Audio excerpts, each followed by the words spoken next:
à toutes et à tous, ma team Kiffer, j'espère que vous allez bien. Aujourd'hui pour cette nouvelle vidéo, on se retrouve pour le match olympique de Marseille, donc face au Sporting Club du Portugal. Un match totalement fou qu'on va tenter de résumer, en tout cas pour la première période, avec tout simplement un match qui a mal commencé pour Marseille, qui a concédé un but dès la première minute de match. Le Sporting qui a été capable d'aller mettre ce premier but, donc un match qui a très mal débuté, surtout que Marseille restait sur 2 défaites lors de ses 2 premiers matchs de Ligue des Champions, avec en plus aucun but marqué.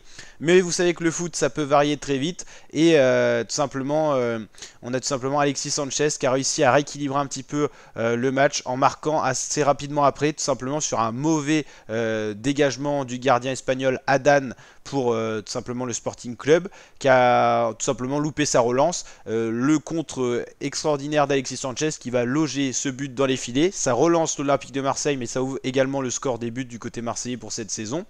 Ensuite, le match a totalement tourné vu qu'on a eu un doublé de Marseille, 2-1, donc face au Sporting.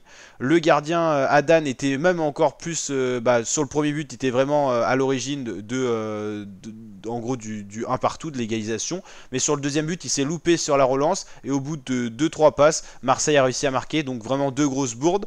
Ensuite, sur une action de Nuno Tavares, Tavares va se retrouver en duel face au gardien. Le gardien, hors de sa surface, va toucher le ballon de la main. C'est donc carton rouge pour le gardien expérimenté de 35 ans, donc le gardien espagnol du Sporting, donc Adan. C'est le tournant du match, donc plus 11 joueurs du côté du Sporting, mais 10. Donc il y a un attaquant qui est sorti pour qu'il y ait un nouveau gardien qui s'appelle Israël qui est rentré, un gardien de 22 ans, uruguayen. Et donc ensuite on va avoir un nouveau but pour Marseille qui va mener 3-1 à la mi-temps. C'est tout simplement inespéré pour Marseille quand on voit ce qui s'est passé, avec notamment ce but encaissé dès la première minute de jeu, une défense mise en difficulté sur de nombreuses offensives du Sporting Club Portugal, et finalement Marseille qui à la mi-temps mène 3-1 avec vraiment Alexis Sanchez qui a été vraiment l'élément déterminant pour l'Olympique marseillais pour relancer son équipe. Il avait cette rage un petit peu d'aller presser haut, et au final ce pressing qui met en difficulté le Sporting, d'autant plus que là ils sont plus que 10 joueurs, donc là le Sporting n'arrive même plus à développer de jeu, donc c'est très intéressant pour Marseille, donc comme on l'a dit qui avait mal débuté la Ligue des Champions avec 2 défaites, fallait impérativement se ressaisir sur ce 3e match, donc en plus face au Sporting qui pour l'instant avait été chercher tous les points, 6 points de prix avec les 2 rencontres qui a été jouées. Ils avaient concédé 0 but, là ils en concèdent 3 avec l'Olympique de Marseille qui était un peu le petit poussé du groupe face à ses résultats déjà lors des précédentes Ligues des Champions, mais encore plus cette année avec 2 matchs de défaite. Ça se passait bien en Ligue 1 pour Marseille, mais en tout cas en Champions League c'était pas trop ça. Là ils ont l'occasion dans cette 2e période de continuer sur cette lancée, surtout que là ils ont un avantage numérique au score, mais un avantage numérique aussi parce qu'ils sont 11 sur le terrain, il n'y a que 10 joueurs du côté du Sporting.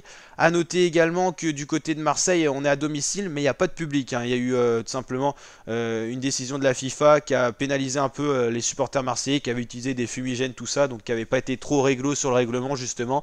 Donc du côté marseillais on n'a pas de supporters, mais ça peut être un point positif dans le sens où l'entraîneur Igor Tudor, le croate, peut vraiment donner toutes ses consignes, et donc les joueurs sont obligés vraiment de l'écouter. Du côté de Marseille, toujours 4e dans le classement, 4e d'accord, mais avec 3 points. Il y a un autre match qui va jouer ce soir, c'est Tottenham-Francfort, mais pour l'instant le Sporting est en train de chuter pour la première fois de cette saison. Ils sont en train de laisser 3 points bêtement à Marseille, sachant qu'ils menaient à la première minute, et vraiment le gardien est un peu responsable du côté du Sporting de cette contre-performance, mais en tout cas ça relance Marseille dans cette Ligue des Champions, et rien n'est fini, il reste encore 3 matchs derrière, et surtout que la seconde période n'est pas encore jouée. Je pense que l'objectif de l'entraîneur du Sporting ça va être de dire à ses joueurs, on est peut-être 10 mais go égaliser, un point de prix, ça sera déjà bien par rapport à ce qui s'est passé. Le 3-3 est encore possible, donc du côté marseillais, il va falloir continuer de confirmer. Pourquoi pas aller chercher un but rapidement et après bloquer tout défensivement, et puis normalement ça pourrait le faire. On a le FC Victoria qui est victime vraiment aussi d'une mauvaise saison, Ils sont en train de perdre 5-0 face au Bayern, 0 points. Donc sinon il n'y avait personne qui était vraiment au point de Marseille, mais là ils sont en train de se ressaisir les Marseillais. On n'a que 2 clubs français avec le PSG en Ligue des Champions, donc ça fait plaisir que les Marseillais soient en train de se ressaisir, et j'espère que la seconde période va être comme ça.